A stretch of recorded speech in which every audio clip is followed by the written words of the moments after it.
लातूरच्या चाकूर शहरातील रहमतनगर प्रभाग क्रमांक 7 मध्ये होत असलेल्या रस्त्यांच्या कामाचा दर्जा अतिशय निकृष्ट असल्याची माहिती येथील नागरिकांनी लोकप्रतिनिधींच्या निदर्शनास अनेक वेळा आणून देऊन सुद्धा नागरिकांची दखल घेतली नसल्याचा प्रकार येथील नागरिकांनी समोर आणला आहे।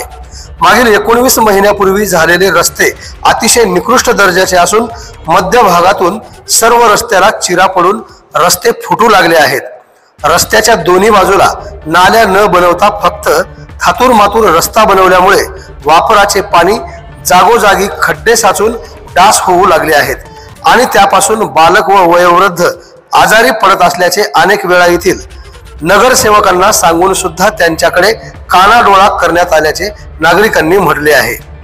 पिण्याच्या पाण्याच्या टाकीला नळ व कुंजी नसल्यामुळे सतत पाणी गळून जाऊन टाकी रिकामी होत आहे आणि नागरिकांना पिण्याच्या पाण्याचा सामना करावा लागत असल्याचे चित्र अनेकदा पाहायला मिळाले आहे। अनेक वेळी तोंडी सांगून सुद्धा नगरसेवक व नगरपंचायत प्रशासन रहमतनगर प्रभाग क्रमांक 7 मधील नागरिकांची दखल यापुढे नाही घेतल्यास लोकशाही पद्धतीने आंदोलन करण्यात येणार असल्याची माहिती येथील नागरिकांनी दिली आहे। आवाज बहुजनांचा।